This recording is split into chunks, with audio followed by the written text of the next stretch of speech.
Shalom, welcome to Outside In, our text-based Tanya class.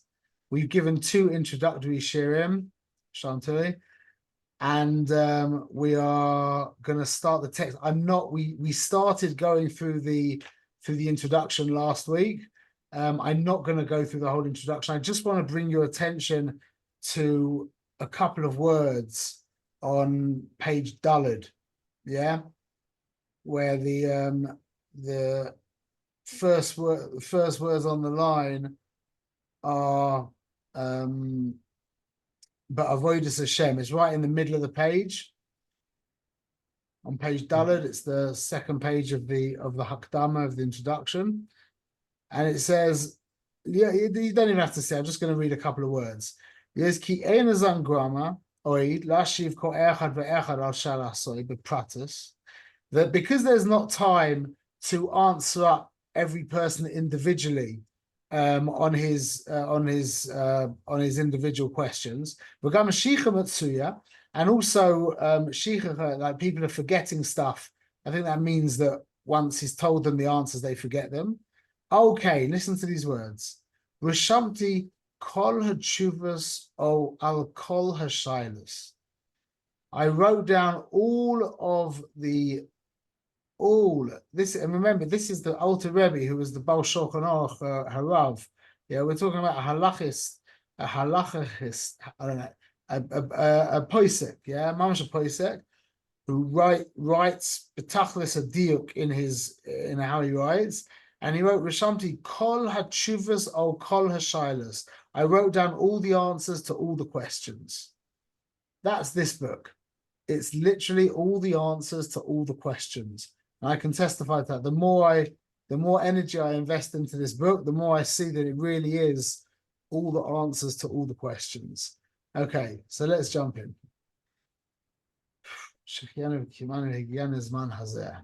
Perek Aleph, Tanya.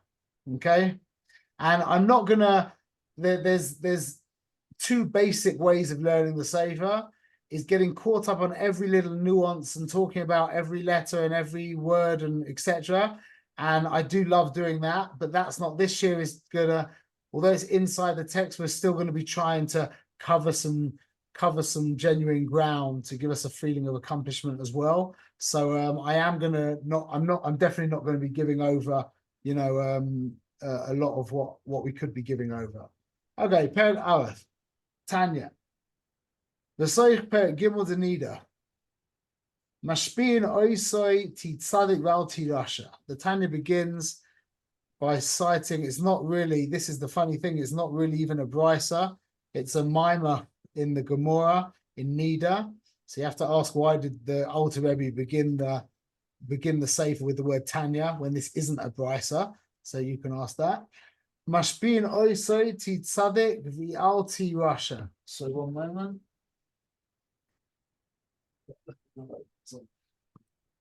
They make the first thing is that they make you make a shavua, a promise, before you come down to this world, that you're going to be a tzaddik and you're not going to be a Rasha.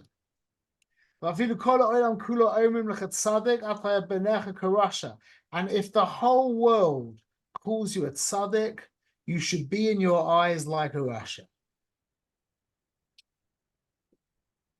Lahavin, now we've got a kasha. Lahavin, Da'atanan Avos Perek Beis that we wrote, there's written in Avos Perek Beis. Valti Rasha Bifnei Atzmacha. You shouldn't think of yourself as a Rasha. So we've got the Gemara telling you that even if the whole world calls you a Rasha, calls you a tzaddik, and you should see yourself as a Rasha. And we've got the Mishnah say that you shouldn't see yourself as a Rasha. So the first question comes mitzad Chazal. The second question, V'gam im yeh ba'einav karasha ya'levavoy, he brings from Svara. He says that if you look at yourself as a Rasha, yeah, you're going to come to ya'levavoy. You're not going to feel good. You're going to come to you're going to become to depression. And you're not going to be able to serve Hashem b'simcha b'tiv levav. Ve'im lo ya'levavoy klal. And if you don't have any kind of any kind of bitterness in your heart, then you're going to come to callous, he calls it, like lightness, like you're going to take things for granted. You're not going to take things seriously. So right now we're at this kind of messy place. More telling us that you have to think of yourself as a Russia. We've got the Mishnah saying, don't think of yourself as a Russia. And then it stands to reason that you shouldn't think of yourself as a Russia because you're not going to be able to serve Hashem b'simcha. So the first thing to take out of this, what's the first message of the Tanya? First message of the Tanya is that Avodas Hashem is predicated on simcha. That is the foundation of Avodas Hashem. And I'm very big into pushing as hard as you can. And I've got one kid in particular who really does push himself. And I've said to him, this is the gauge, is that you push yourself to the edge as far as you can push yourself. But if you ever feel that your levels of simcha are falling, then you have to stop and reassess. Kol zman, your simcha levels are in check, then push yourself to the nth degree. The minute you start seeing that the simcha's dropping, relax, step back, reassess, and do what's necessary to get back to a decent level of simcha. Okay, we'll discuss later what simcha really means, but for now, it suffices to say that we're just talking about being in a very positive kind of, positive, open, emotionally open state.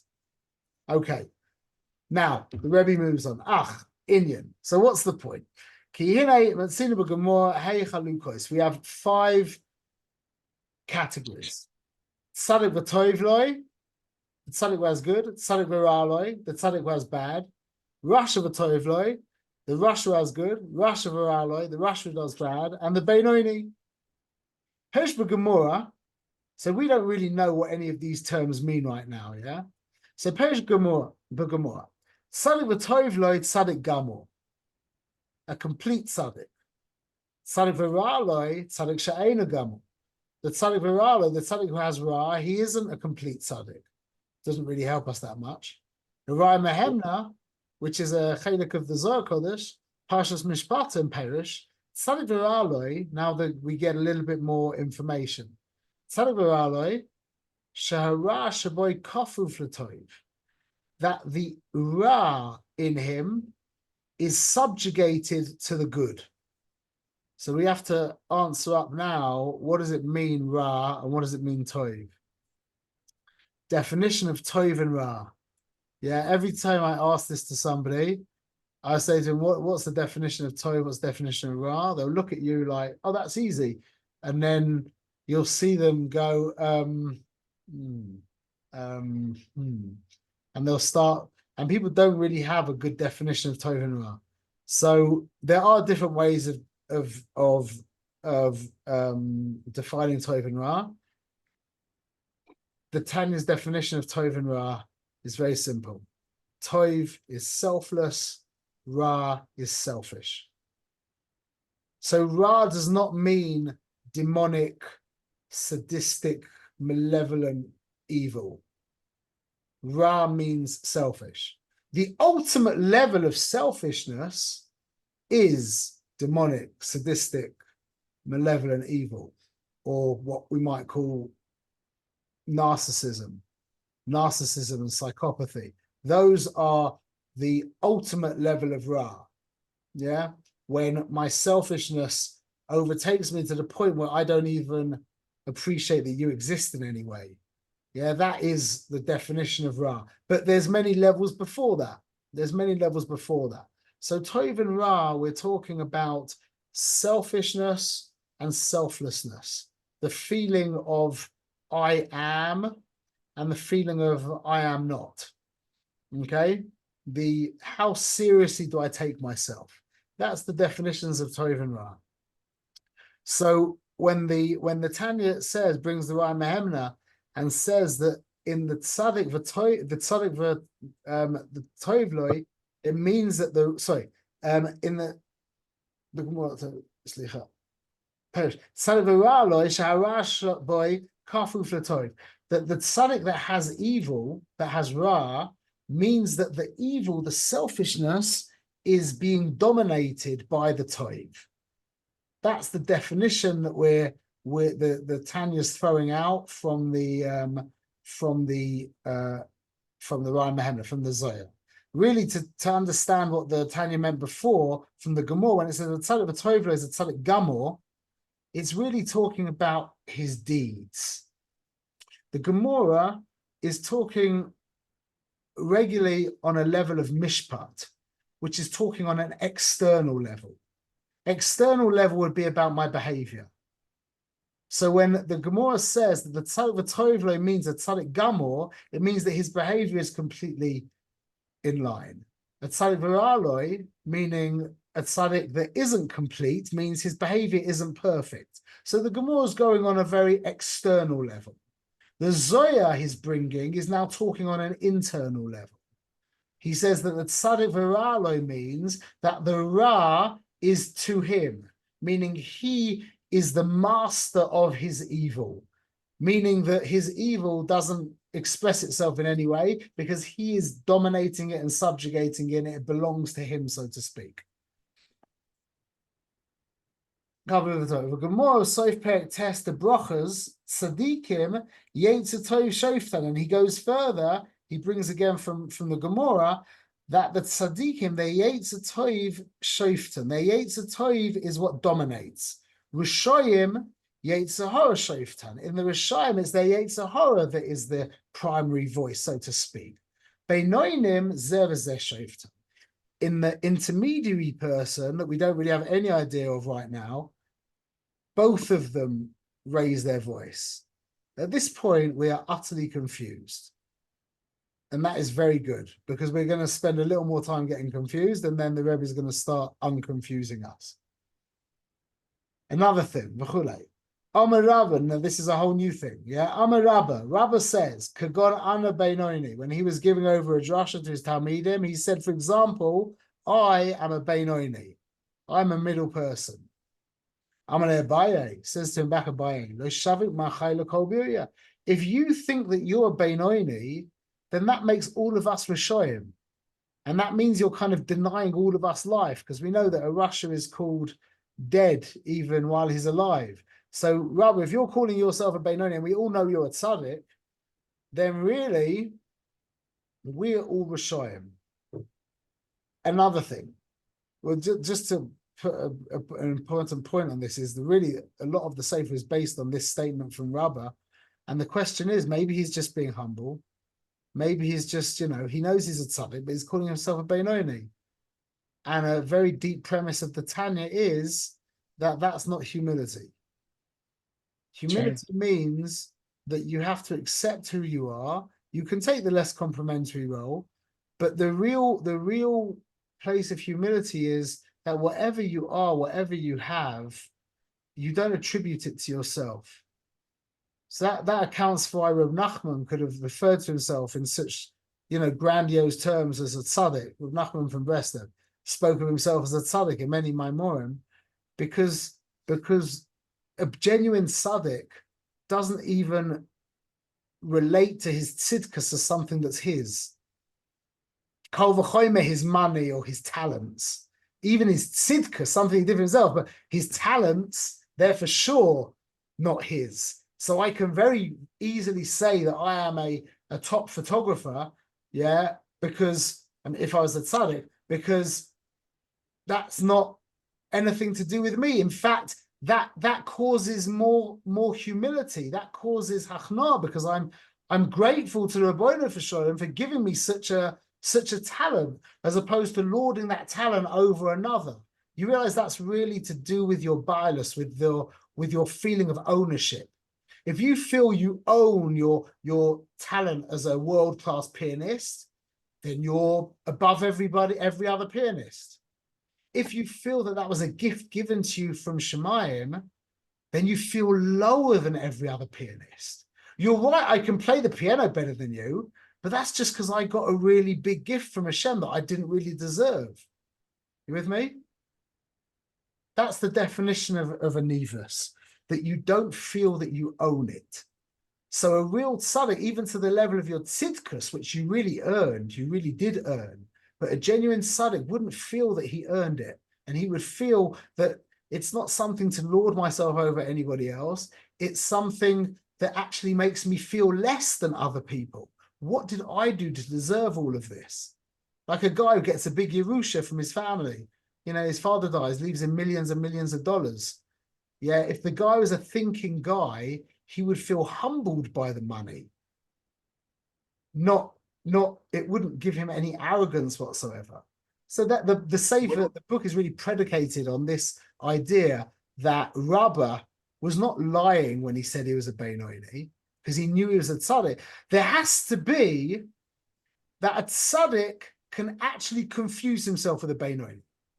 That's what the Sefer is getting us to understand, is there could be a genuine mistake that a tzaddik could make that would make him feel that he's a Beinoni. Okay, everyone clear? What do we mean by the person feels lower than others that don't have the same level of God-given talents? Why do they feel lower? In that, lower is maybe not the correct word. Maybe you could help me with the word. If you've been given millions of dollars as an inheritance, you did nothing to earn it whatsoever, and then you see other people who are hardly scraping their monthly rent together, how would you feel? Or I'm trying to find the exact word, but it's something about I say maybe lower is not humbled, the right word. right? Being humbled, grateful, right. Indebted, right. Arrogant, the opposite of arrogant, the opposite of arrogant. See, Paro said, what did Paro say? Paro said, Ayoli va'ani asisisoni. The Nile belongs to me, and I made myself. It says in the Navi. We've said this many times. What were the Esser Makkos? The first Makkah, the Rebbeinu Sholem said, Mitzrayim, Paro, you think you own the Nile? You need to buy the water off the Yidden. Everyone remembers what happened? That was the dissembling of the Klippa. The first thing is, Paro, you don't own anything. Even the water of the Nile you don't own. And the final Makkah, which was the completion of the dismantling of the Klippa, was taking the firstborn. Hashem says to Paro, you don't even own your firstborn child, which means you don't own yourself. That is one of the foundations of Yiddishkeit. That's why we say Hakoyin es Hakoil. When in the first thing we say in Shemona Esrei is Rebbeinu Sholem, you own everything. I'm working for you. That's it. That's one of the foundations of Yiddishkeit, to realize that you don't own anything, including your body, including your personality, including your family. None of this belongs to you. It's all on loan to you. It's all on loan to you. Yeah, Meir, sorry. You bring up Paro, the previous Paro, when he asks Yosef to interpret the dreams, he says to Yosef, I hear that you're someone that can interpret dreams. And Yosef had tzaddik. You mentioned the tzaddik. What would his answer be? Yosef answers biladai, which means that it's from me. So the talent that he has, which is an immense talent to interpret dreams, he's immediately saying it's not my talent. I'm just a middleman, and the talent is coming through me. I'm using it as my avodas Hashem to do your work. Shakoya, thank you. Mamash right on the point. Exactly. Okay, so a lot of the Sefer is actually predicated on that teeny little mimer from Rabbah, where he genuinely confuses himself as a Beinoni. Because if we didn't have that workings of humility, that definition of humility that we just said, then you could just say, well, he was just being humble, and he knew he was a tzaddik, and he was just calling himself a Beinoni. But what we're really trying to do is to show us that no matter how big a tzaddik you are, you could always confuse yourself with a Beinoni. Okay, that will come clear. That will become clear, B'ezrat Hashem. Okay, onward. Another thing. We have to understand all this. V'gam, another thing. Lahavin Masha Ama Eoiv. Baba Basra, Perik Aleph, that Eoiv said. He said to Rebbeinu Sholem, Brasa Tzadikim, Brasa Rishayim. Rabbi Shalom, you created Tzaddikim, you created Rishayim. V'ha tzadik v'rasha lo ka'ama. But your morality was not determined by Hashem. Hashem didn't create Tzaddikim and Rishayim. Hashem created men. It's in your hands. We have Bechira. Did you make yourself a tzaddik? Did you make yourself a rasha? So what is Eev saying when he said, Rabbeinu Shalom, Barasa Tzaddikim, Barasa Rishayim? You created Tzaddikim, you created Rishayim. And the Rebbe just says, it wasn't determined. You determined that. Okay, onward. V'gam lahavim mavis madregas. Right now we're really muvubal right now, discombobulated. Yeah. V'gam, another thing that's going to throw us more into confusion. What the Rebbe is trying to do basically right here, which is what any teacher needs to do, is to prove to the student that you don't actually know anything right now, which is the hardest thing. It's the hardest thing to do in the world, because Cole's mind, you think you know what's flying. Yeah, you're not listening.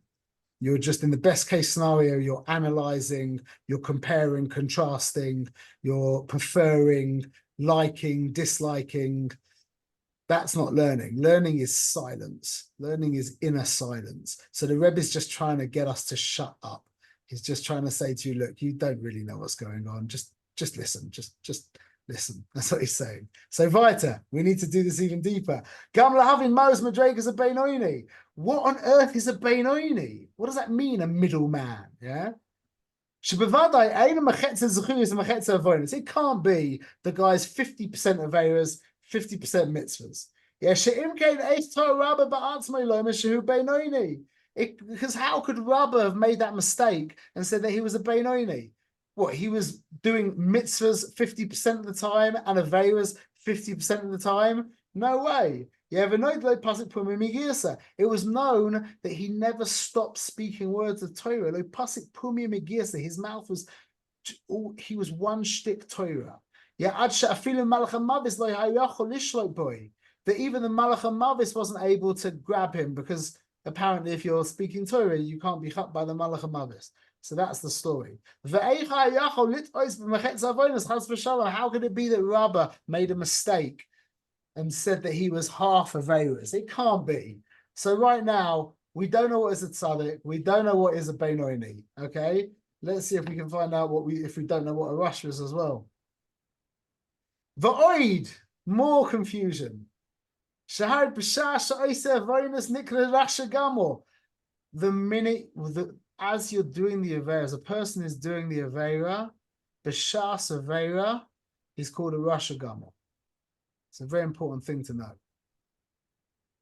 As we are pressing the button on the computer to look at the thing we're not going to be looking at, we are betachlis harichuk, we are the ultimate distance from the Rabbeinu Shalom.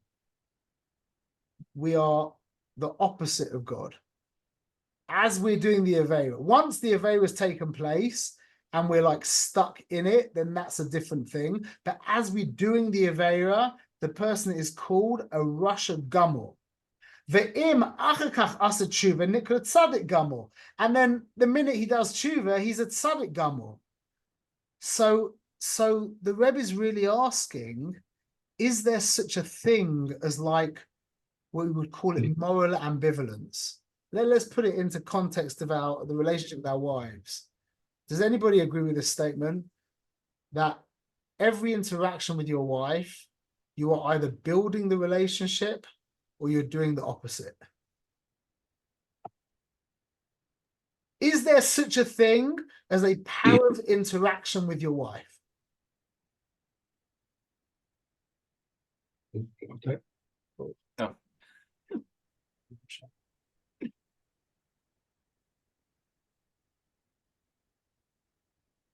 What do we think? No, this is your concept of binary. It either is or isn't. It's either growing or taking away. Same with Hashem. You're either the mitzvah or avera. You're either going that direction or going opposite direction. A relationship, and this is one of the reasons why I never let people I never personally define a relationship. When I say that my relationship with so-and-so is like this, is like that, I think most thinking people would feel that's not the right thing to do, to define a relationship. Yeah, You just have like some kind of subconscious feeling that that's not correct. But the reason why I think that we shouldn't be doing that is because relationships are just they're utterly dynamic. They're utterly dynamic, and you are either building it or the opposite. There's no middle ground. Like the ramp to the Mizbeach was a ramp. It wasn't steps, because the Pashat Musavot is you're either going up or down. You can't. There's no way you're not stand on a step. You can stand there, but on a ramp there's always movement. So the Rebbe is asking this question: when we're doing an Aveira, Chas v'Shalom, we're called a Rosh Gamul. When we're doing a mitzvah, we're called a Tzaddik Gamul. Well, what is it that's not an Aveira and what's a mitzvah? Oh, something that's permissible, reshus, it's mutter. But why are you doing it? Are you doing it to indulge yourself and to escape from reality? Or are you doing it to refuel yourself and to become more deeply engaged in reality? So we either we're turning reshus into a mitzvah or into the opposite.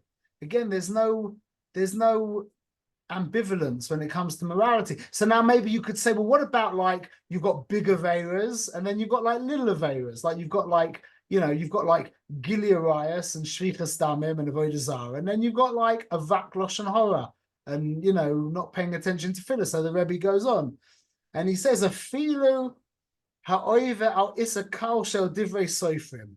Even if the person transgresses a slight infraction that is rabbinic, mikre rasha, he's also called a rasha. Kadeisa b'perik beis diavamas b'perik kama denida va'afilu mi, and he now brings a very subtle level of aveira. Va'afilu mi sheyesh biyado limchois v'loy micha, that a guy sees someone doing something wrong, he had the opportunity to rebuke them, and he didn't. Nikra Rasha, he's called a Rasha. Vav the Shavuos. V'kolshke v'kol v'choyme b'mevatel eiz mitzvahs asay. Now, all the more so if a person that's going over on a mitzvah. I don't know if you call that a mitzvah. That is really a mitzvah asay, but a mitzvah asay meaning a mitzvah. Mevatel eiz mitzvahs asay she'afilu lo lekaima. Like, for example, a person who's mevatel Torah, he had the ability to be learning, and he's not learning. That it's like he was mevazer the Devar Hashem, because he gets, it doesn't actually mean he gets chorus, but it's like on a kind of hashkafic level. Okay, so we're saying that even a person who's not learning Torah, who could be learning Torah, he would fall into the category of a Rasha. So now we've got no idea of anything. Now we have no idea what a tzaddik is, we have no idea what a Beinoni is, and we have no idea what a Rasha is. What a Rasha is, somebody who he was sitting there while his wife was bringing him the soup to eat. Yeah, and he was just sitting there twiddling his thumbs instead of taking out his Pirkei Avos to learn. He's a Rasha. What we've got no idea, and it's gonna get even worse. Okay, Pshita the Mikra Rasha Tefema over Issa the Rabbanan. That's for sure. He's called more of a Rasha than somebody who transgresses a Din Rabbanan. V'im kain al korchoi. Now we're going to have to say. Now he's going to start clarifying a little bit. We have to say, Habeinoni ein boy afilu avan bittul Torah. The Beinoni, not the tzaddik, the Beinoni doesn't even have the aveira of bittul Torah. Imagine that. There's no one who doesn't have the aveira of bittul Torah. And the Rebbe now, the Alter Rebbe is now telling us that the Beinoni doesn't have the aveira of bittul Torah. We are talking about an extremely elevated man. The Beinoni is an extremely elevated person at this point. And because of this, Rabba made the mistake ba'atzmoi on himself, lo mashahu Beinoni, that he's a Beinoni. Meaning, the level of a Beinoni is tremendous. And Rabba made a genuine mistake by calling himself a Benoni. Yeah.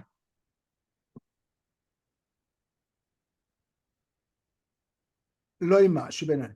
Vaha, da'ami ba'almad, v'chetze al mechetze mikre Benoni, v'roiv zechuya is mikre tzaddik. Now, what they say in the world in general, that a guy who has half-half is a Benoni, half mitzvahs, half averos is a Benoni, and a majority of mitzvahs, zchuyos, is called a tzaddik, who shema meshual le'inyan schar v'oinesh. That's just a borrowed term for the concept of schar and oinesh. It's a very external, what's it called? Way of measuring something. Metric. It's a very external metric. That he's called, we go after the majority of his deeds, so to speak, and he's called a tzaddik on that level. Now the Tanya is going to start. This is really where the Tanya begins. All of that was just to get us to this place of, okay, Rabbi, I'm prepared to listen to you. I'm quiet. I've accepted that I don't know, and I'm ready to listen, which is what we need to do every time we sit in front of our teacher. So now the Tanya really begins. The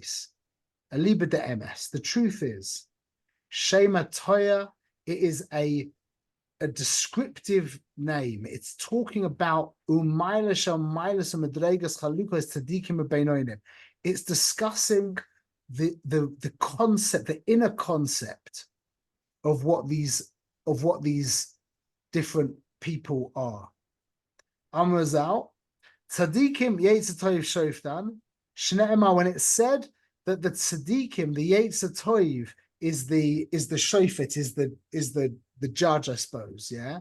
Shne'emar v'libi halal b'kirbi. It means what David said, that his heart is empty within him. She'ein lo yetzer hara, ki hagoy b'tainus.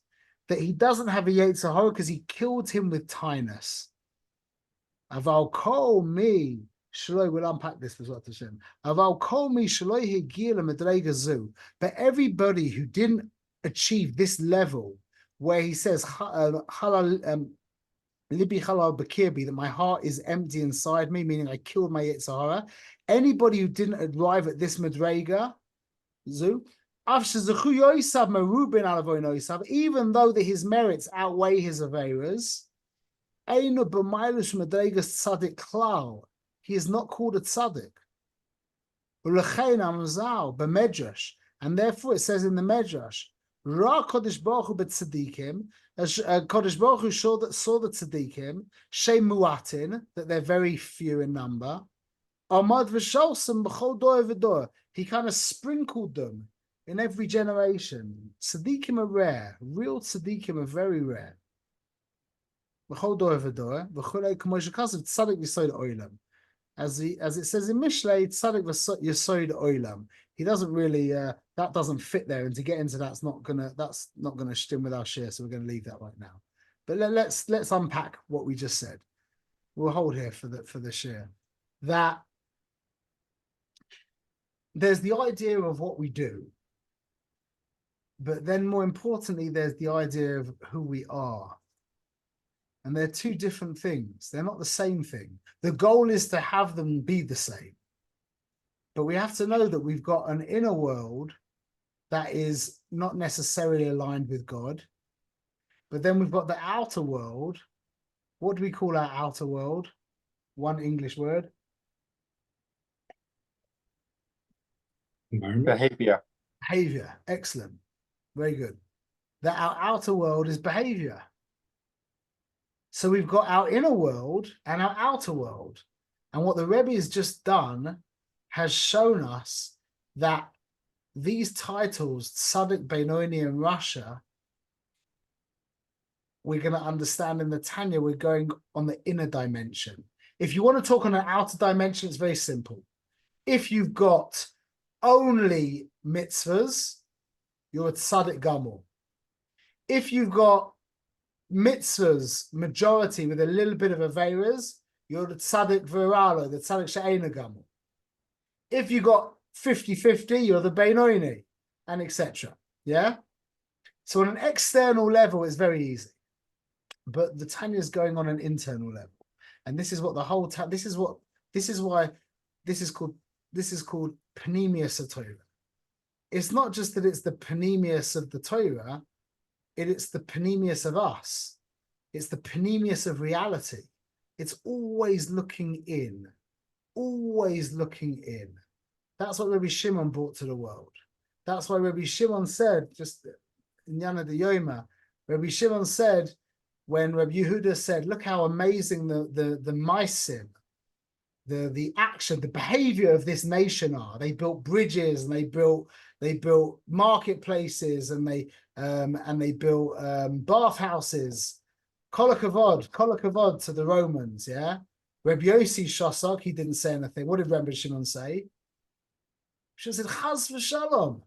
Everything they did for themselves. Yeah, they built the bridges to take taxes. They built the bathhouses to pleasure themselves. They built the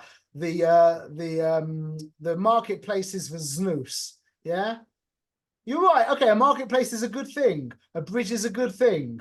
A bathhouse is a good thing.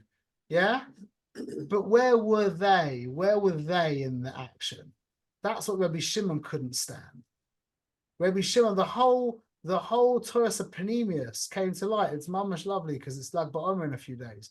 But the whole Torah of Panemius came to light because Rabbi Shimon said, okay, I see that it's all very nice, the bridges, the bathhouses, the marketplaces, but they're corrupt. The person is corrupt. Their behavior is okay, but they are corrupt. That's where the Tanya is taking us. So the Rebbe's just done that. The Rebbe has just shown us that Beinoni it's not about behavior. That's because the behavior is perfect. The tzaddik is what's the tzaddik then? Because the behavior of the Beinoni and the tzaddik of the Beinoni is they're both perfect. If the behavior of the Beinoni is perfect, then Kal v'chomer, the behavior of the tzaddik is perfect. So now what's a Russia? The minute with so the Rebbe is just trying to take us inside. That's what we're trying to do, to show us that we've got two things going on. There's our behavior, and then there's us. And they don't have to necessarily align, meaning that it could be that the me is not perfectly worked out. But that doesn't mean the behavior doesn't need to be perfect, which is an amazing insight into marriage as well. If you want to just bring it down into our everyday lives with our family, with our relationships with our family, yeah, that you might feel a certain way, doesn't mean you have to say it, doesn't mean you have to do it, and it doesn't even mean you have to think it.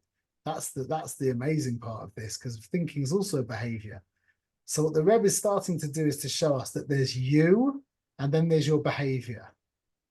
And the whole Tanya, the whole Sefer is going to be trying to work out the relationship between the two of them and how they interact and how one can override the other and how one can feed into the other, how one can influence the other, etc., etc. Okay? So this is a good place to hold. Any questions? So when we're talking about Tzaddik and Benoni in Russia, is that on the person or on the behavior? We're going to be talking about the person. Yes. And what we're going to actually discuss and find out, and this is very important to have in mind, thanks for asking this question, is that we're not actually talking about people. We're going to talk of them as, we're going to be talking about them as people, as different personalities, but really we're talking about internal experiences that we can have. We can have the experience of the Tzaddik V'Tovlo, the Tzaddik V'Raloi, the Beinoni, the Rasha V'Tovlo, the Rasha V'Raloi. All of those experiences, inner experiences, are available to the Jew. So we're going inside. The Tanya is all about inside. We're going to learn about how to affect the outside. And it comes out really that what the Tanya expects from us is perfect behavior. That's expected from us. So in a sense, the Tanya is all about the externals, because he's like, look, bottom line is you have to act like a tzaddik. Whether you're feeling it or not, you have to act like a tzaddik. But the actual avoider of the Tanya is the inner avoider of transforming your inner world into the reality of the tzaddik. That's really what we're trying to do, and it is accessible to us. It really is. It's within our reach, within our reach, especially in this generation, more so than in any other generation that I know of. That we are primed. Hashem has primed us to be ready to become tzaddikim, really in a very profound way. Even though that's contrary to everything we hear, because we hear of Yeridus Adoros, and we're the Ikvah de Mashiach. Yeah, we're the heel of Adam. Yeah, but when you learn, and we've said this before, is that when Adam was buried, he got folded in half, and his feet ended up against his forehead. Yeah, we're the feet. The forehead is the Madrega in the Kisvei Ari, that the Arizal doesn't even talk about that. We're not allowed to talk about the Metzach of Ak, because that's so beyond that he starts speaking from the ears. Yeah, why? I don't know why he doesn't talk about it. But one thing is for sure, that the feet, which is us, we went back to that place. That's Ikvah de Mashiach. That's where we are. So we'll explain that. I know I just left that was a very kind of mystical, unspoken of thing, and we're not going to get into it now, but we will discuss that, and we will understand why we are ready for this avoider. But it is really within our reach. B'ezrat Hashem. Any other questions? Okay, Shkoyach, to be continued. B'ezrat Hashem. Well, thank you. Thank you. Bye-bye, everybody. All